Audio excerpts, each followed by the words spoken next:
Hi, so I thought I'd do a video on breath and the type of breath that we do in hypopressives and how to feel if you're doing it right. So we're going to start first of all by making sure your feet are hip distance apart and that you've got a neutral pelvis, so you're not gripping with your glutes or pushing your pelvis back the way, so we're not anteriorly or posteriorly tilting our pelvis. We want to make sure our ribcage is directly on top of our pelvis and that our shoulders are relaxed to begin with. Now for a lot of folk, you might breathe up here into your chest and do a kind of breathing. So really high up here using the top 25% of your lungs. Or you may be a belly breather, so pushing your belly out towards the front every time you inhale and exhale. So a little bit of anatomy. Your big transverse muscle that runs around here is like a corset and it attaches to the bottom of your ribcage and the top of your pelvis. And every time you inhale and exhale, it helps to create compression and tension in your body, helping to support your spine, but also allowing space for your ribcage to open and for your diaphragm to stretch out for you to take a good breath in. It is a stability muscle, but it's also part of your respiratory system. So if you're taking a nice breath in through your ribcage and opening your ribcage 360 all the way around, really as far as you can take it, both behind and laterally, and also with sternal movement, then you are giving this big transverse muscle a chance to stretch and contract. So not so much contract or stretch, actually. Let's think about it as more of an expansion and a drawing together. So expand and draw in. Good. The next muscles we look at are the obliques. So with the external obliques, they come from the top of into your ribcage here, around about here. They continue throughout your body. So I'm giving you a rough idea of kind of where they predominantly are and where they predominantly have their action points. So from around about where your ribcage is all the way down towards your pelvic floor, but they continue into the muscles in your legs, the adductors, and also up through into your back muscles, through your serratus anterior and beyond. So everything that we are is very much a whole picture. So we can't think about one muscle being an isolated muscle. It has an interaction with all the muscles, fascia and connective tissue round about, and your bones, which are also part of your connective tissue. So when we inhale and exhale, what we're wanting to do is we're wanting to stretch our thoracic diaphragm out as far as we can in all its different directions. So we don't want to just be thrusting forwards or just pressing down the way. We want to have as much expansion in it as we can. Once we line our ribcage up with our pelvis, we also have that same expansion in our pelvic floor. So we're looking for our pelvic floor, for our coccyx to curl out behind us, and then on the inhale to curl back in again. And this affects our extensor muscles, it affects our sacrum, and it has an effect on our pelvic floor diaphragm. We also want the sit bones to be widening towards the side and coming together. And this again is about stretch, not so much stretching, but expanding, allowing this expansion for the intake of air. Now, for us just now, we're going to keep it nice and simple to start with.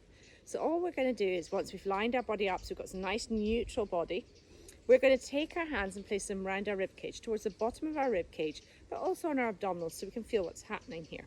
You also want your thumbs towards the back, so you can feel what's happening with your thumbs at the back. Good. Now soft knees. I'd like you to think about connecting to the ground. So I'd like you to feel the arch of your foot on the ground and think about the arch of your foot as being one of your other diaphragms. So when we inhale and open our ribcage towards the side and think about our pelvis expanding as well, we want to also think about our feet expanding or lengthening on the floor. So hands around our ribcage, nice relaxed spine. Think about lengthening on each exhale. So every time we inhale, we're thinking about this expansion, and every time we exhale and it draws into the center, it's the start of a lengthening. So a lengthening from our diaphragm in our feet. So thinking about our diaphragm stretching out in the inhale as well, and then on the exhale, drawing all the way back in and creating the start of this length all the way up through and beyond into the environment beyond us. So hands around our ribcage. 3 nice slow breaths. Let's just really focus on the breathing and opening this diaphragm. Hold on 1 second. Molly. No. Okay, sorry. So ready to inhale nice and slowly and expand your ribcage. Think about this lateral movement and the movement of your ribcage. Nice deep slow breaths. Inhaling. And then when you're ready, a really slow exhale.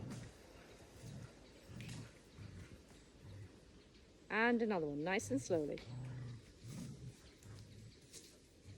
And then exhale. One last one, inhaling.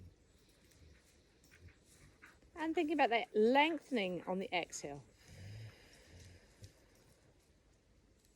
So in none of these movements is the position predominantly down. We're not pressing our body down. We're fighting almost like we're creating lift against gravity. So every time we inhale, it's like we're this preparatory breath for this exhale where we're going to press against gravity and lengthen out into the environment, taking ourselves away from the ground beneath us. So every time we inhale, we're accepting that breath and in some ways accepting the gravity. And as we exhale, we're thinking about lengthening. So when we do this with the apnea breath, so that's the breath where we pause, we don't take any air in, and we open our ribcage towards the side as if we were taking a breath. When we do this, it's like an extension of this lengthening. So we're going to take our 3 nice slow breaths, and then we're going to pause, and we're going to close our mouth and nose. And as we open our ribcage, I would like you to think about not just this expansion of the ribcage, but as if we're drawing further up, lengthening ourselves much further up towards the sky, the ceiling, wherever you are.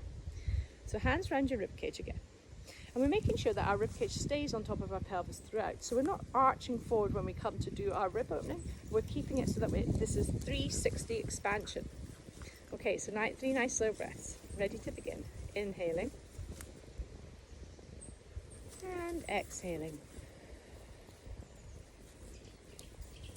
Inhaling. And exhaling. Last one, inhaling. Exhaling your air. Close your mouth and nose. Pause. And then stretch your ribcage towards the side as if you were taking a breath. But think about this continuous movement up. So everything is always moving up.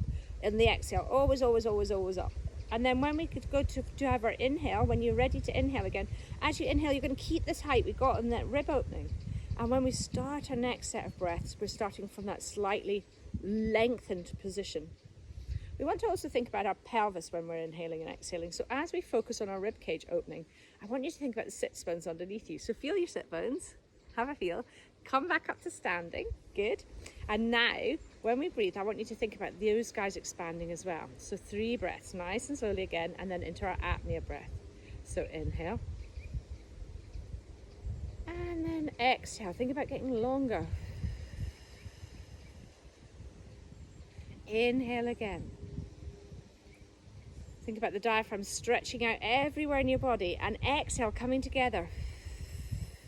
Taller, taller, taller, lengthen.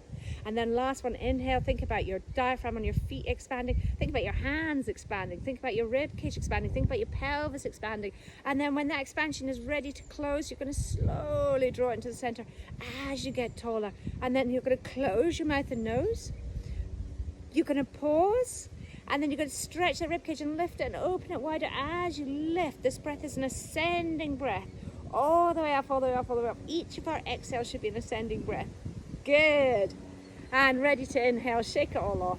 So it's a little bit more depth into breath, and I'll do one at home when I can show you it lying down as well, because it's, there's nowhere to lie down, it's all kind of bumpy surfaces. Anyway, I hope you enjoyed that. I'll speak to you soon. Bye.